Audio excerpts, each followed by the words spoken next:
Azerbaijan is endowed with natural beauty and resources, especially oil, and in the past few years Baku has been transformed into what appears on the outside to be a modern European-style capital.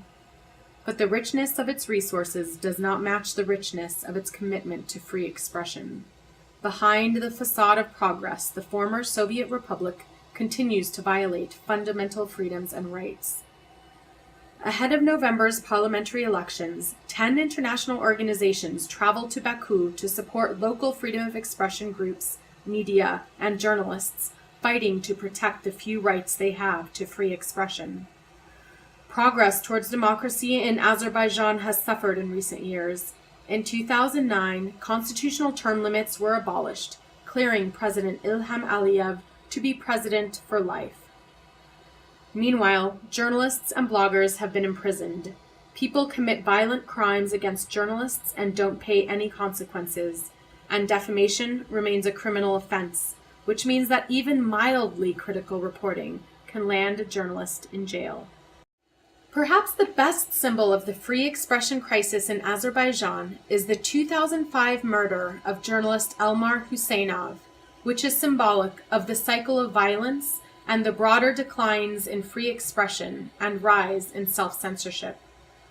Meanwhile, bloggers Amin Mili and Adnan Hajizadeh have been imprisoned since July 2009 on the flimsiest of reasons.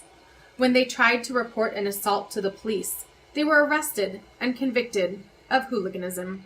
Hikmet Hajizadeh has been advocating for his son Adnan, one of the imprisoned bloggers. Conditions are not good. It is like former Soviet prison. The laws and culture that threaten journalists, bloggers, and activists has encouraged some who might speak up against corruption or attempt to cover the electoral process to stay silent. And the authorities' refusal to release journalist Ainula Faytulayev from prison, as required by the April 2010 ruling of the European Court of Human Rights, displays a disturbing lack of concern for its international obligations. But there are glimmers of hope. Internet TV has blossomed. The country now boasts several online stations that cover stories other media don't, or won't. For now, the government has not imposed specific regulations on Internet TV, but the station's entrepreneurs worry regulation could happen soon, and then Azerbaijan will be left without an outlet for the free expression that is so essential to a functioning democracy. We will continue to speak out against the Azerbaijani government's attempts to muzzle free expression. You can too. Sign the petition to release the imprisoned bloggers and make sure Azerbaijani journalists, bloggers, and activists know they are not alone.